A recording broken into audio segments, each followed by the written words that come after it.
Hi అండి అందరికి ఈ వీడియోలో మనం కండర వ్యవస్థ గురించి అయితే ఎక్స్ప్లెయిన్ చేసుకుందాం. ఇంకా మనలో ఎవరైనా మన ఛానల్ ని సబ్స్క్రైబ్ చేయకపోతే పక్కనే సబ్స్క్రైబ్ బటన్ ఉంటుంది, అందులో క్లిక్ చేస్తే బెల్ ఐకాన్ వస్తుంది. అందులో ఆల్ నోటిఫికేషన్ దగ్గర క్లిక్ చేసినట్లయితే నేను పెట్టే ప్రతి వీడియో మీకు నోటిఫికేషన్ ద్వారా వస్తుంది. ఇప్పుడైతే టాపిక్ లోకి వెళ్ళిపోదాం. ఈ కండర వ్యవస్థనే మస్కులర్ సిస్టమ్ అని కూడా అంటారు. మనకి అనాటమీ సబ్జెక్ట్ లో ఇదొక సిస్టమ్ అన్నమాట. ఇప్పుడు కండరాల గురించి అధ్యయనం చేసే శాస్త్రాన్ని మయాలజీ అంటారు. కండరాల గురించి అధ్యయనం చేసే శాస్త్రాన్ని మయాలజీ అంటారు. ఈ మయాలజీ అనే పదం ఒక లాటిన్ భాషా పదం. ఈ మయాలజీలో మయో అనగా కండరము అనే అర్థం. మయో అనగా అర్థం ఏంటండి? కండరము అనే అర్థం. ఆలజీ అనగా శాస్త్రము అనే అర్థం. అని అర్థం.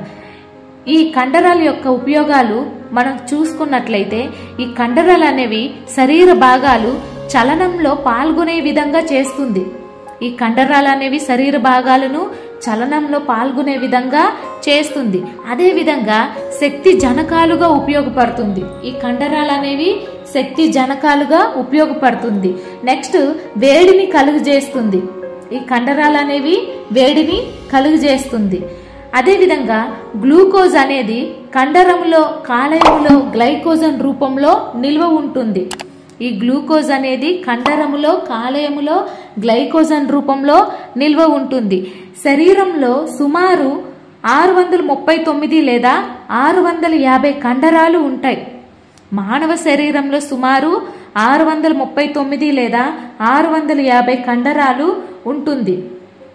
శరీరం మొత్తం బరువులో 40 నుంచి 65% బరువును కలిగి ఉంటాయి.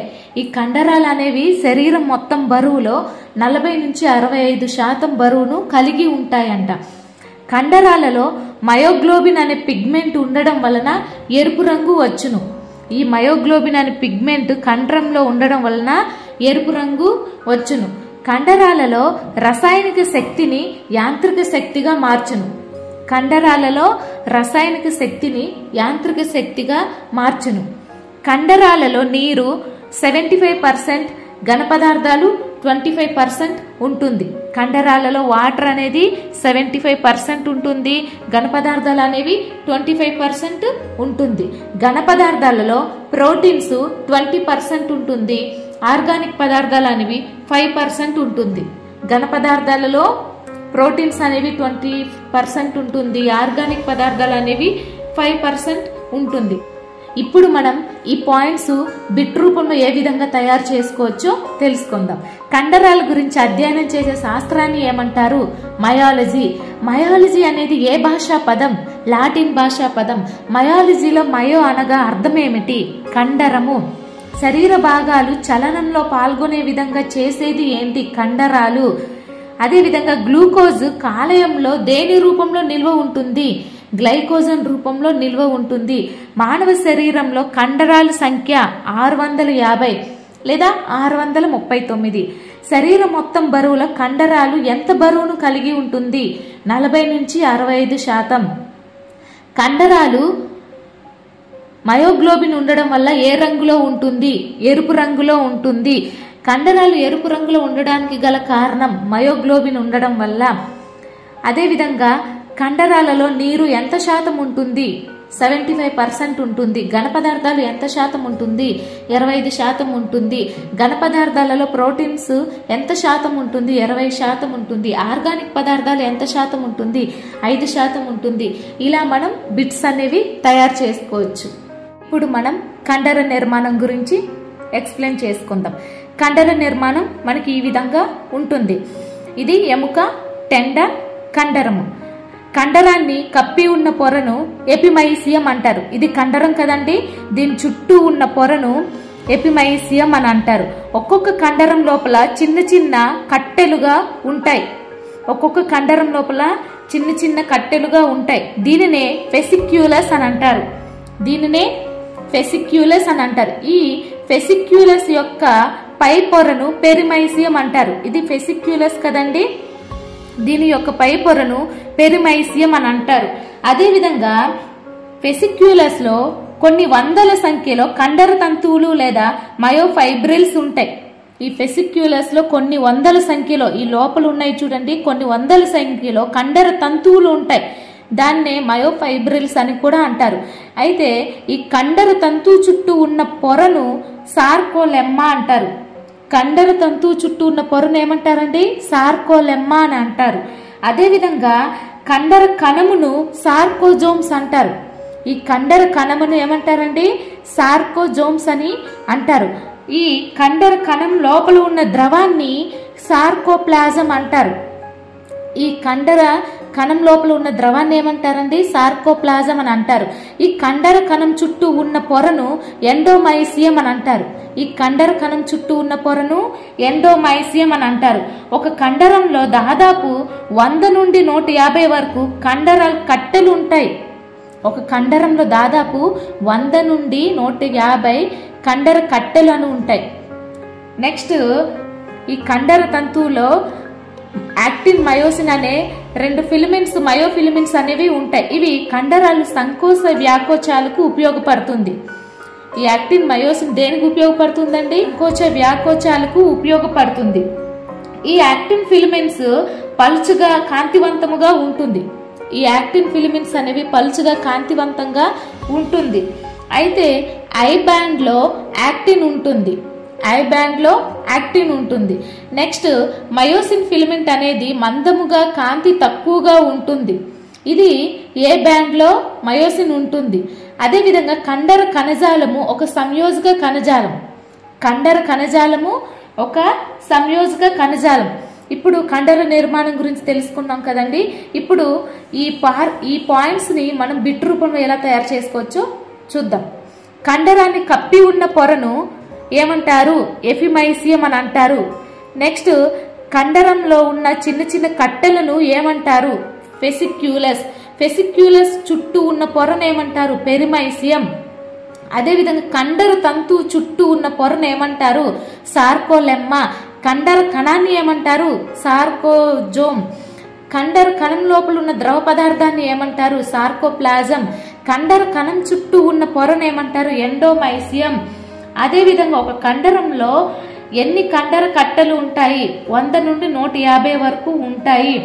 అదేవిధంగా కండర కణంలో ఉన్న ద్రవ పదార్థాన్ని ఏమంటారు? సార్కోప్లాజం అని అంటారు. కండర తంతువులో యాక్టిన్ మయోసిన్ అనే ఫిలమెంట్స్ దేనికి ఉపయోగపడుతుంది? కండరాలు సంకోచ వ్యాకోచాలకు ఉపయోగపడుతుంది. ఈ విధంగా మనం బిట్స్ అనేవి తయారు చేసుకోవచ్చు. నెక్స్ట్ మనం కండరాలు యొక్క రకాల గురించి తెలుసుకుందాం. కండరాలు అవి పనిచేసే పనుల ఆధారంగా 3 రకాలు. కండరాలు ఎన్ని రకాలండి? 3 రకాలు. రేఖిత కండరాలు, అరేఖిత కండరాలు, హృదయ కండరాలు. ఫస్ట్ మనం రేఖిత కండరాల గురించి తెలుసుకుందాం. ఈ రేఖిత కండరాలనే నియంత్రిత కండరాలు, చారల కండరాలు, అస్థి కండరాలు అని కూడా అంటారు. ఇవి పొడవుగా స్తూపాకారంగా ఉంటాయి. ఎముకలకు అతుక్కొని ఉంటాయి. ఈ రేఖిత కండరాలు అనేవి ఎముకలకు అతుక్కొని ఉంటాయి. అందువలన వీటిని స్కెల్టల్ మజిల్స్ అని అంటారు. అందువలన దీన్ని అస్థి కండరాలు అని అంటారు. ఇవి నియంత్రణకు లోనై ఉండడం వలన వీటిని నియంత్రిత కండరాలు అంటారు. వీటిని నియంత్రిత కండరాలు అని అంటారు. కదలిక వేగంగా ఉంటుంది. ఈ కండరాల్లో కదలిక అనేది వేగంగా ఉంటుంది. తరచూ విరామం కావలసి ఉంటుంది. విరామం తీసుకోవాల్సి ఉంటుంది. జీవి చలనములకు తోడ్పడను. ఈ కండరాలు అనేవి జీవి చలనములకు తోడ్పడుతుంది. వీటికి మజిల్ ఫ్యాటిగ్యూ వచ్చును, అంటే కండర అలసట వస్తుంది ఈ కండరాలకి. ఇది సుమారు 400 వరకు ఉంటుంది. నెక్స్ట్ దీనికి ఎగ్జాంపుల్స్ మనం చెప్పుకున్నట్లయితే బైసెప్స్, ట్రైసెప్స్, క్వాడ్రిసెప్స్. ఈ రేఖిత కండరాలకి ఎగ్జాంపుల్స్ బైసెప్స్, ట్రైసెప్స్, క్వాడ్రిసెప్స్. ఇప్పుడు అరేఖిత కండరాలు, దీనిని నునుపు కండరాలు లేదా అనియంత్రిత కండరాలు అని అంటారు. ఇది కుదురు లేక కండె లేక స్పైండల్ ఆకారంలో ఉంటుంది. వీటి మధ్య భాగం లావుగాను చివర్లు మొనదేలి ఉంటుంది. చివరి మొనదేలి ఉంటుంది. అంటే మనకి ఈ విధంగా ఉంటుంది. నెక్స్ట్ ఇవి శరీర అంతరంగాల్లో ఉండడం వలన వీటిని అంతరంగ కండరాలు అంటారు. ఇవి శరీర అంతరంగాల్లో ఉండడం వలన వీటిని అంతరంగ కండరాలు అని అంటారు. వీటి సంకోచము మన నియంత్రణలో ఉండదు. వీటి సంకోచం అనేది మన నియంత్రణలో ఉండదు, కనుక వీటిని అనియంత్రిత కండరాలు అంటారు. దేని వలన అనియంత్రిత కండరాలు అంటారు? వీటి యొక్క సంకోచము మన నియంత్రణలో ఉండదు. ఇవి సుమారు 200 వరకు ఉంటుంది. ఈ కండరాలు అనేవి సుమారు 200 వరకు ఉంటుంది. అరేఖిత కండరాలు అనేవి సంకోచము నెమ్మదిగా మందగతిలో ఉండి దీర్ఘకాలికంగా పనిచేస్తుంది. ఈ అరేఖిత కండరాలు అనేవి సంకోచము నెమ్మదిగా ఉండి మందగతిలో ఉండి దీర్ఘకాలికంగా పనిచేస్తుంది. ఈ అరేఖిత కండరాల యొక్క ఎగ్జాంపుల్స్ రక్తనాళాలు, ఆహారనాళము, ప్రేగులు, జీర్ణాశయం మొదలుగునవి. ఎగ్జాంపుల్స్ ఏంటండి? రక్తనాళాలు, ఆహారనాళము, ప్రేగులు, జీర్ణాశయం, ఇంకా ఎక్సెట్రా. నెక్స్ట్ ఈ పాయింట్స్ మనం బిట్ రూపంలో చూసుకున్నట్లయితే రేఖిత కండరాలు, అరేఖిత కండరాల గురించి మనం పొడవుగా స్తూపాకారంగా ఉన్న కండరాలను ఏమంటారు? రేఖిత కండరాలు అంటారు. రేఖిత కండరాలను మరొక పేరు నియంత్రిత కండరాలు, చార్ల కండరాలు, అస్థి కండరాలు. ఎముకలకు అతుక్కొని ఉండే కండరాలను ఏమంటారు? అస్థి కండరాలు అని అంటారు. నియంత్రణకు లోనై ఉండడం వలన కండరాలను ఏమంటారు? నియంత్రిత కండరాలు అని అంటారు. కదలిక వేగంగా ఉండే కండరాలను ఏమంటారు? రేఖిత కండరాలు అని అంటారు. జీవి చలనములకు తోడ్పడే కండరాలు ఏమంటారు? రేఖిత కండరాలు అని అంటారు. అదే విధంగా రేఖిత కండరాలు సుమారు ఎంత ఉంటాయి? 400 వరకు ఉంటుంది. బైసెప్స్, ట్రైసెప్స్, క్వాడ్రిసెప్స్ యొక్క ఉదాహరణ ఏ కండరాలు? రేఖిత కండరాలు. నెక్స్ట్ కుదురు లేక కండే ఆకారంలో ఉండే కండరాలను ఏమంటారు? అరేఖిత కండరాలు. మధ్య భాగం లావుగాను చివర్లు మొనదేలి ఉండే కండరాలను ఏమంటారు? అరేఖిత కండరాలు అని అంటారు. అంతరంగాల్లో ఉండే కండరాలను ఏమంటారు? అరేఖిత కండరాలు అని అంటారు. మన నియంత్రణలో లేని కండరాలను ఏమంటారు? అరేఖిత కండరాలు అని అంటారు. నెక్స్ట్ అరేఖిత కండరాలు సుమారు ఎంత ఉంటుంది? 200 వరకు ఉంటుంది. అరేఖిత కండరాల యొక్క ఎగ్జాంపుల్స్ రక్తనాళాలు, ఆహారనాళం, ప్రేగులు, జీర్ణాశయం. ఈ విధంగా అయితే మనం బిట్స్ తయారు చేసుకోవచ్చు. ఇప్పుడు మనం హృదయ కండరాల గురించి తెలుసుకుందాం. గుండె కండరాన్ని హృదయ కండరాలు అంటారు. గుండె కండరాన్ని హృదయ కండరాలు అని అంటారు. నిర్మాణంలో రేఖిత కండరాలకు, అరేఖిత కండరాలకు మధ్యస్థముగా ఉంటుంది. ఈ హృదయ కండరాలు అనేవి నిర్మాణంలో రేఖిత కండరాలకు, అరేఖిత కండరాలకు మధ్యస్థముగా ఉంటుంది. ఈ కణపోగులలో కణసంధాన చక్రికలు ఉంటాయి. ఈ కణపోగులలో కణసంధాన చక్రికలు అనేవి ఉంటాయి. హృదయ కండరాలు చూడడానికి రేఖితంగా ఉన్నప్పటికీ అనియంత్రితముగా పనిచేస్తుంది. ఈ హృదయ కండరాలు చూడడానికి రేఖితంగా ఉన్నప్పటికీ అనియంత్రితముగా పనిచేస్తుంది. ఈ కండరాలకు విరామము ఉండదు, అలసట లేదు, జీవి చనిపోయే వరకు పనిచేస్తుంది. ఈ హృదయ కండరాలు అనేవి విరామము ఉండదు, అలసట లేదు, జీవి చనిపోయే వరకు పనిచేస్తుంది. నెక్స్ట్ సంవరణి కండరము. ఇవి వలయాకారంలో గుండ్రముగా ఉండును. ఇవి వలయాకారంలో గుండ్రముగా ఉంటాయి. ఎగ్జాంపుల్ పాయువు, జఠర నిర్గమ సంవరణి కండరం. ఇవి జీర్ణాశయం క్రింది భాగంలో ఉంటుంది. అదేవిధంగా నెక్స్ట్ ఈ పాయింట్స్ బిట్ రూపంలో చూసుకున్నట్లయితే నిర్మాణంలో రేఖిత కండరాలకు, అరేఖిత కండరాలకు మధ్యస్థంగా ఉన్న కండరాన్ని ఏమంటారు? హృదయ కండరాలు అని అంటారు. కణపోగులలో ఉన్న చక్రికలను ఏమంటారు? కణసంధాన చక్రికలు అని అంటారు. నెక్స్ట్ జీవి చనిపోయే వరకు పనిచేసే కండరాన్ని ఏమంటారు? హృదయ కండరాలు. హృదయ కండరాలు చూడ్డానికి రేఖిత కండరంలో ఉన్న ఏ విధంగా పనిచేయను? అనియంత్రితముగా పనిచేయను. వలయాకారంలో గుండ్రంగా ఉండే కండరాన్ని ఏమంటారు? సంవరణి కండరాలు అని అంటారు. పాయువులో ఉండే కండరం సంవరణి కండరం. జఠర నిర్గమ సంవరణి కండరం ఎందులో ఉంటుంది? జీర్ణాశయం కింద భాగంలో ఉంటుంది. ఈ విధంగా అయితే మనం బిట్స్ తయారు చేసుకోవచ్చు. కండరంలో కొన్ని ఇంపార్టెంట్ పాయింట్స్ అయితే చెప్పుకుందాం. శరీరంలో అతి పొడవైన కండరం సార్టోరియస్. శరీరంలో అతి పొడవైన కండరం సార్టోరియస్. అతి చిన్న కండరం ట్రాన్స్వర్స్ రెక్టి అంటే కంటి కండరం. ఇది స్టెపిస్ ఎముకకు అతుక్కుని ఉంటుంది. నెక్స్ట్ శరీరంలో అతి గట్టి కండరం దవడ కండరం. శరీరంలో అతి గట్టి కండరం ఏంటండి? దవడ కండరం. నెక్స్ట్ శరీరంలో అతి నునుపు కండరం గర్భాశయము, మూత్రాశయంలో ఉంటుంది. నెక్స్ట్ శరీరంలో అతి పెద్ద కండరం గ్లూటియస్ మ్యాక్సిమస్. ఇది హిప్ బోన్ కి కింద ఉంటుంది. హిప్ బోన్ కి కింద ఉంటుంది. నెక్స్ట్ కండర గుణములు సంకోచము మరియు వ్యాకోచము. అదేవిధంగా ప్రేరణకు అనువుగా కండరము జరిపే చర్యను ట్విచ్ అని అంటారు. ప్రేరణకు అనువుగా కండరము జరిపే చర్యను ఏమంటారండి? ట్విచ్ అని అంటారు. స్ఫురణ లేదా ట్విచ్ కండరము ఒకసారి సంకోచించి వ్యాకోచించడం. స్ఫురణ లేదా ట్విచ్ కండరం అనేది ఒకసారి సంకోచించి వ్యాకోచించడం. ఒకసారి సంకోచించి వ్యాకోచించడం. ఇది రెండు రకాలు, slow twitch fibres, fast twitch fibres. First మనం స్లో ట్విచ్ ఫైబర్స్ గురించి అయితే తెలుసుకుందాం. ఇవి నిదానముగా స్ఫురణ చెందేటటువంటి కండర తంతువులు. ఇది నిదానముగా స్ఫురణ చెందేటటువంటి కండర తంతువులు. ఇవి ఎరుపు రంగులో ఉంటాయి. ఇవి ఎండ్యూరెన్స్ యాక్టివిటీస్ చేయడానికి ఉపయోగపడుతుంది.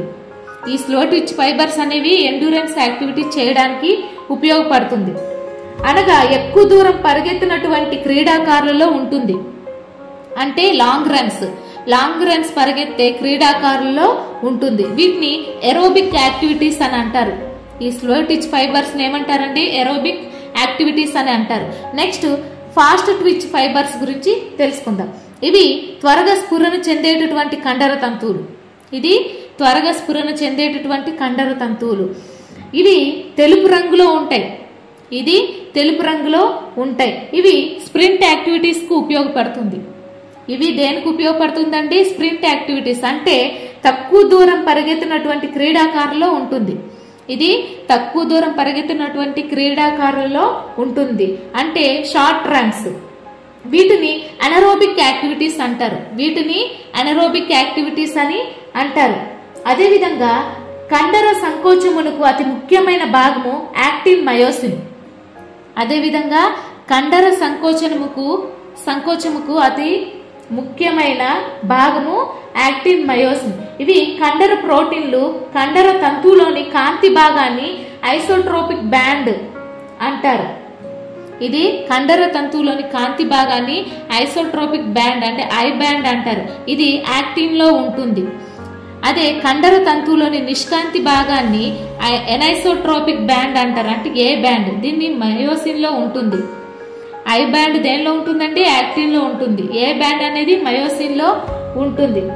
అదే విధంగా ఐ బ్యాండ్ లో కాంతిహీన భాగాన్ని జెడ్ లైన్ అంటారు. ఐ బ్యాండ్ లో కాంతిహీన భాగాన్ని ఏమంటారండి? జెడ్ లైన్ అంటారు. ఏ బ్యాండ్ లో కాంతివంతమైన భాగాన్ని హెచ్ లైన్ అని అంటారు. రెండు జెడ్ లైన్ల మధ్య దూరాన్ని సార్కోమియర్ అని అంటారు.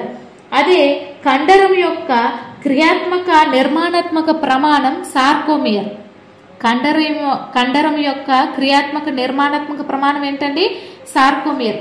ఇప్పుడు ఈ పాయింట్స్ అనేవి బిట్ రూపంలో చూసుకున్నట్లయితే శరీరంలో అతి పొడవైన కండరం సార్టోరియస్, అతి చిన్న కండరం ట్రాన్స్వర్స్ రెక్టి, అతి గట్టి కండరం దవడ కండరం, అతి నునుపు కండరం గర్భాశయము మూత్రాశయము, అతి పెద్ద కండరం గ్లూటియస్ మ్యాక్సిమస్. ఇది ఎక్కడ ఉంటుంది? హిప్ బోన్ కి కింద ఉంటుంది. నెక్స్ట్ కండరం యొక్క గుణాలు సంకోచం మరియు వ్యాకోచాలు. నెక్స్ట్ కండర తంతువులోని కాంతి భాగాన్ని ఏమంటారు? ఐసోట్రోపిక్ బ్యాండ్ అని అంటారు.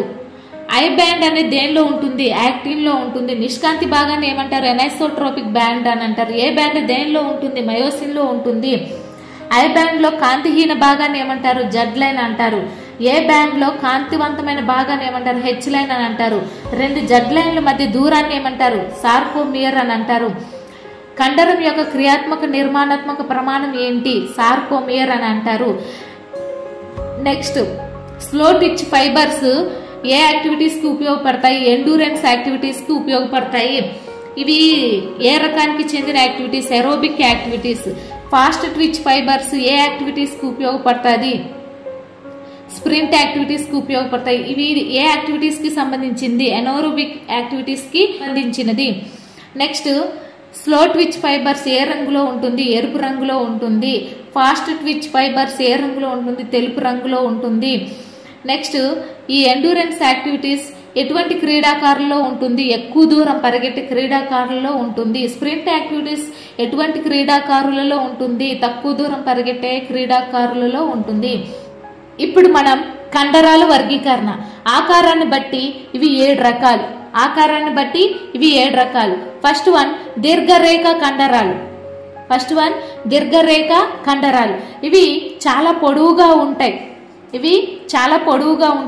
ఫ్లెక్షన్ అంటే ముడుచుటకు, ఎక్స్టెన్షన్ అంటే చాచుటకు ఉపయోగపడుతుంది. దీనికి ఎగ్జాంపుల్ సార్టోరియస్ తొడ ముందు భాగంలో ఉంటుంది. రెక్టస్ అబ్డామినస్ పొట్ట భాగంలో పొడవైన కండరం. నెక్స్ట్ చతురస్రాకార కండరము 4 ముఖాలు కలిగి చదరముగా ఉంటాయి. ఈ కండరాలు అనేవి 4 ముఖాలు కలిగి చదరముగా ఉంటాయి. కండెపోగులు సమాంతరంగా అమరి ఉంటాయి. ఎగ్జాంపుల్ రాంబాయిడ్ వెన్నెముక స్కాపులా మధ్య వ్యాపించి ఉండును. నెక్స్ట్ ప్రొనెట్ క్వాడ్రటస్ చేతి మణికట్టులో ఉంటుంది. నెక్స్ట్ త్రికోణాకార కండరం ట్రయాంగులర్ మజిల్. త్రికోణాకార కండరం ఇది బళ్ళపరుపుగా ఉండి మరొక చివరకు విసనకర్ర వలె విస్తరించి ఉంటుంది. ఈ కండరం అనేది బళ్ళపరుపుగా ఉండి మరొక చివరకు విసనకర్ర వలె విస్తరించి ఉంటుంది. దీని యొక్క ఆకారం త్రికోణ లేదా విసనకర్ర లేదా ఫ్యాన్ ఆకారంలో ఉంటుంది.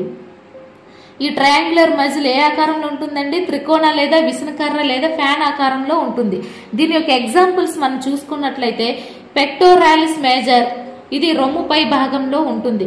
నెక్స్ట్ ట్రిపీజియస్ వీపీ అంటే టీ షేప్ లో ఉంటుంది.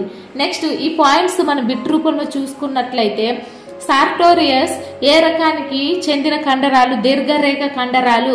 అదే విధంగా 4 ముఖాలు కలిగి చదురంగా ఉండే కండరాలు ఏమంటారు? చతురస్రాకార కండరాలు అని అంటారు. అదే విధంగా రాంబాయిడ్ దేని యొక్క కండరాలు? ఉదాహరణ చతురస్రాకార కండరాలు. త్రికోణాకార కండరాల యొక్క ఆకారం విసనకర్ర లేదా ఫ్యాన్ ఆకారంలో ఉంటుంది. అదే విధంగా పెక్టోరాలిస్ మేజర్ దేని యొక్క కండరాలు? త్రికోణాకార కండరాలు. నెక్స్ట్ కండె వంటి కండరము స్పిండల్ ఫ్యూజిఫార్మ్ మజిల్స్. ఇవి కండె వలె మధ్య లావుగా ఉండి చివరన మాత్రం సన్నగా ఉంటుంది. ఇది కండె వలె మధ్య లావుగా ఉండి చివరన మాత్రం సన్నగా ఉంటుంది. దీని యొక్క ఎగ్జాంపుల్స్ మనం చూసుకున్నట్లయితే బైసెప్స్ బ్రేకియాలిస్ ఇది చేతి ముందు భాగంలో హ్యూమరస్ ఎముక పైన ఉంటుంది. అదే విధంగా నెక్స్ట్ ఈక వంటి కండరము పెన్నిఫార్మ్ మజిల్స్. దీనినే యూనిపెన్నిట్ మజిల్ అని అంటారు. ఇది పొడవైన టెండాన్ కు ఒక పక్క మాత్రమే వ్యాపించి ఉండి చూడడానికి సగముగా చీల్చిన పక్షి ఈక వలె ఉంటుంది. ఈ కండరాలు అనేవి టెండాన్ కు ఒక పక్క మాత్రమే వ్యాపించి ఉండి చూడడానికి సగముగా చీల్చిన పక్షి ఈక వలె ఉంటుంది. దీని యొక్క ఎగ్జాంపుల్స్ మనం చూసుకున్నట్లయితే ఎక్స్టెన్సర్ డిజిటరం లాంగస్ ఇది పాదం పైన ఉండను. నెక్స్ట్ టిబియాలిస్ పోస్టీరియర్ టిబియా ఎముక వెనుక భాగంలో ఉంటుంది. అదే విధంగా గాస్ట్రోనిమస్ కాఫ్ మజిల్ పిక్క కండరం దీని యొక్క ఎగ్జాంపుల్స్. నెక్స్ట్ బైపెన్నిఫార్మ్ మజిల్స్ ఈ కండరంలో కండర తంతువులు టెండాన్ కు 2 వైపులా అమర్చబడి ఉంటుంది. ఈ కండరంలో కండర తంతువులు టెండాన్ కు 2 వైపులా అమర్చబడి ఉంటుంది. దీని యొక్క ఎగ్జాంపుల్స్ రెక్టస్ ఫెమోరియస్ తొడలోని కండరం. నెక్స్ట్ మల్టీఫెన్నిఫార్మ్ మజిల్స్ ఈ కండరంలో అనేక టెండాన్లు ఉండి కండర తంతువులు అన్ని వైపులకు వ్యాపించి ఉంటాయి. ఈ కండరంలో అనేక టెండాన్లు ఉండి కండర తంతువులు అన్ని వైపులు వ్యాపించి ఉంటాయి. ఎగ్జాంపుల్ డెల్టాయిడ్ భుజానికి కప్పి ఉండే కండరము. ఈ పాయింట్స్ బిట్ రూపంలో ఏ విధంగా తయారు చేసుకోవచ్చో తెలుసుకుందాం. ఫ్యూజిఫార్మ్ కండరాలు ఏ ఆకారంలో ఉంటాయి? కండె ఆకారంలో ఉంటుంది. టెండాన్ కు ఒక పక్క మాత్రమే వ్యాపించి ఉండి చూడడానికి సగముగా చీల్చిన పక్షి ఈక వలె ఉండే కండరాన్ని ఏమంటారు? ఫెన్నిఫార్మ్ మజిల్స్ అని అంటారు.